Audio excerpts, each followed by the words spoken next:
요걸 한번 해보겠습니다. 아까 제가 이제 조건문에 대해서 설명을 드렸는데 좀 더 조건문에다가 날개를 한번 달아보겠습니다.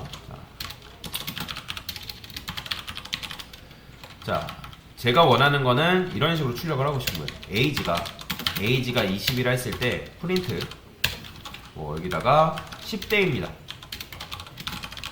그 다음에 여기다가 20대입니다. 자, 여기다가 30대입니다. 자, 이런 식으로 출력을 하고 싶은 거죠. 그렇죠? 그러면 자, 여러분들 아까 제가 말씀드렸던 것처럼 위와 같은 코드가 시험 문제라고 가정을 했을 때 보기가 몇 개 있는 거예요? 3개가 있는 거죠. 그렇죠? 그러면 3개 중에 정답은 오직 하나래요.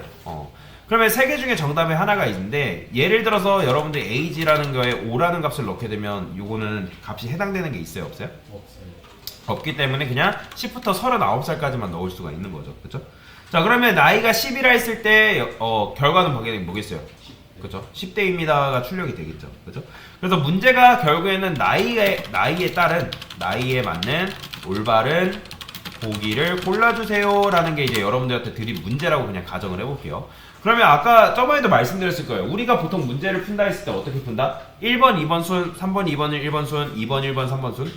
1, 2. 그렇죠. 보편적으로 1번, 2번, 3번 순이라고 제가 말씀을 드렸잖아요. 그러면 예를 들어서 age라는 변수에 10이라는 값이 할당이 되어 있을 때 1번이 정답이다. 맞는 말, 틀린 말? 그죠. 맞는 말이죠. 그죠. 맞는 말이기 때문에 우리는 1번을 체크하고 다음 문제로 넘어가면 되는 거예요. 근데 만약에 age라는 값에 예를 들어서 20이라는 값이 할당이 됐다고 그냥 가정을 해봅시다. 여기에 20이라는 값이 할당이 됐어요. 자, 그러면 20이라는 값이 할당이 됐을 때 1번은 정답이 아니죠. 그렇죠? 그럼 당연히 몇 번이 정답이에요? 2번이 정답이죠. 그러면 2번이 정답이기 때문에 우리가 3번 정답인지 아닌지 굳이 체크할 필요가 있다 없다? 그렇죠. 당연히 없겠죠. 자, 그러면 다시 한번 물어보겠습니다. 자, 30이라 했어요. 자, 1번이 정답인가요? 아니죠. 2번도 정답이 아니네요. 그러면 당연히 정답은 몇 번밖에 될 수밖에 없다? 3번이 정답일 수밖에 없다. 이거는 여러분들 어린아이도 답변할 수 있는 문제인 거죠. 그렇죠? 자, 어쨌든 3번이 정답일 수밖에 없는 건데 근데 그게 문제가 아니라 1번, 2번, 3번 즉 1, 2번이 정답이면 우리는 3번을 체크하고 다음 문제로 바로바로 넘어가야 되는 거잖아요. 그죠? 시험은 시험 시간에 예를 들어서 한정되어 있는데 우리가 이거를 굳이 정답인지 아닌지 판단할 필요가 있을까요? 1, 2번이 정답이 아닌 거 알았으면 당연히 논리적으로 생각했을 때 당연히 정답은 3번밖에 될 수가 없구나 라는 걸 사람의 생각으로 할 수 있다 없다? 당연히 할 수가 있는 거죠. 그죠? 그 정도는 여러분들이 지각이 있는 사람들은 분명히 할 수 있단 말이에요. 그죠? 자, 근데 우리가 이거를 조건문으로 한번 바꿔볼 건데 어떻게 바꿔볼까요? 자, 예를 들어서 10이라 하고 자, age가 10살 이상, 그죠? 그 다음에 and 연사자 쓸게요. age가 19살 미만, 그러니까 미만 이하인 거죠? 그러면 이거 뭐겠어요? 나이가 10살 이상, 그리고 19 이하죠, 그죠? 그러면 우리가 보통 10살 이상, 19살 이하를 뭐라고 불러요?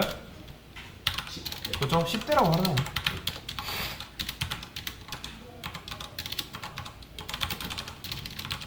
이런 식으로. 그렇죠? 자, 그러면 이거 그대로 복사해서 자, 그러면 이때는 20, 그 다음에 29. 당연히 나이가 20살 이상 29살 이하죠.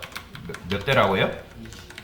20대고 그 다음에 30이고 39. 그 다음에 나이가 30살이고 39. 당연히 몇 대? 30대입니다 라고 해가지고 자, 그러면 이렇게 했을 때 10이라고 우리가 값을 넣게 되면 당연히 몇 대입니다가 출력이 되는 거예요? 10대입니다가 출력이 되겠죠. 자, 2라고 하게 되면 당연히 20대가 나오는 거고 3이라 하면 30대가 이렇게 나오겠죠. 그죠? 결국에는 어쨌든 10이라고 하면 셋 중에 이 10대가 출력이 된단 말이에요. 그죠? 첫 번째 건 참, 두 번째, 세 번째는 거짓이기 때문에 이해가 되죠. 자, 그런데 자, 제가 아까도 말씀드렸던 것처럼 프로그램 특성상 코드는 위에서 아래까지 순차적으로 실행이 된다고 말씀을 드렸어요. 그렇죠? 이해가 되시죠? 그러면 이 코드는 3개 다 실행되는 거예요? 아니면 하나만 실행되는 거예요? 그렇죠. 3개 다 실행되고 있는 거다 라고 보시면 돼요. 그러니까 첫 번째가 지금 참이니까 이 안에 있는 내용물을 출력을 해준 거고 결과적으로는 얘도 실행하고 있고 얘도 실행하고 있다. 그러니까 이렇게 하면 아까도 말씀드린 것처럼 뭐다? 비효율적이다 라고 말씀을 드렸죠. 그래서 이 세 개의 조건문이 서로 양립할 수 없다. 즉 양립할 수 없다라는 거는 복수개의 정답을 갖는 게 아니라 오직 정답은 몇 개? 하나만 갖는다는 뜻. 그 뜻을 우리가 이 조건문에 반영을 해줘야 된다라는 거예요. 그러면 지금 이렇게 여러분들이 세 개의 조건문을 딱딱딱 띄어트리면 이건 뭐냐면 양립할 수 있다라는 전제하에 실행되는 코드이기 때문에 여러분들이 이 코드를 하나로 묶게 되면 이 셋 중에 하나만 실행되게끔 만들 수가 있어요. 여기 앞에다가 뭐라고 써주면 되냐면 EL이라고 붙여주면 돼요. 이렇게 붙여주면 끝입니다.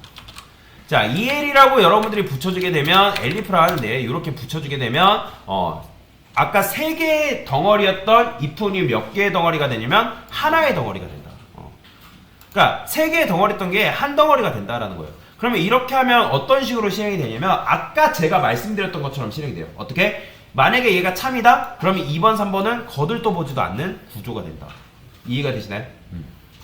자, 그런데 그러니까 즉 첫 번째 게 충족이 되면 두 번째, 세 번째는 쳐다보지도 않고 끝나요. 자, 그러면 그렇다고 해서 아까 짠 코드가 잘못됐다, 잘못되지 않았다? 잘못되지 않았다라는 거예요. 그 이유는 age라는 값에 따라서 내가 원하는 값을 출력하고 있기 때문에 잘못된 건 아니지만 근데 여러분들이 elif라는 걸 여기다가 심어주게 되면 아까 처음에 세 개의 덩어리였던 그 코드보다 좀 더 빠르게 실행된다라는 거예요. 이해가 되시나요? 자, 그러면 제가 여기다 20이라고 써볼게요. 그러면 10대, 20대, 30대 중에 당연히 결과는 뭐겠어요? 20대겠죠. 자, 그러면 첫 번째 거는 참이에요, 거짓이에요? 거짓이겠죠. 그러면 elif로 내려오겠죠. 그러면 얘는 이 age 값에 따라 참이에요, 거짓이에요? 참이죠. 그러면 이 밑에는 거들떠 보지도 않는다는 거예요. 얘는 거들떠 보지도 않아요. 자, 그러면 만약에 32라고 썼어요. 그러면 당연히 몇 대예요? 그렇죠. 30대 출력이 되겠죠. 그렇죠?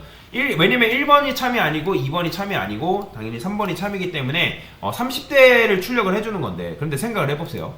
자, 1번, 2번이 정답이 아니면 우리는 사람은 몇 번이 당연히 정답이라고 생각을 해요? 3번이 정답인 걸 알고 있지만 컴퓨터는 그런 생각을 할 수 있을까요? 없을까요? 아까도 말씀드렸죠. 컴퓨터는 우리가 시킨 대로만 일을 합니다. 그렇기 때문에 3번이 정답인지 아닌지 굳이 체크를 하고 있기 때문에 이때는 여기다가 계산을 굳이 하지 않고 어떻게 쓸 수 있냐면 else라고 써줄 수 있어요. 자, else라고 써주게 되면 이게 바로 아까 말씀드렸던 그런 구조로 실행되는 거예요. 1번이 정답이 아니네요. 2번이 정답이 아니네요. 바로 3번을 체크하고 넘어가는 그런 구조가 된 거다라고 보시면 돼요. 그러니까 위 조건이 다 틀려서 내려왔으면 굳이 조건을 체크할 필요 없이 30대를 출력을 해주는 굉장히 효율적인 방법으로 코드가 실행이 된다라고 보시면 돼요. 그래서 if문을 여러분들이 분리해서 하는 것보다 이런 식으로 짜임새 있게 내가 코드를 잘 만들게 되면 코드가 좀 더 효율적으로 실행되는 모습을 볼 수가 있다. 자, 이게 바로 뭐다? if, elif, else에 대한 개념이다 라고 보시면 되겠습니다. 됐습니다.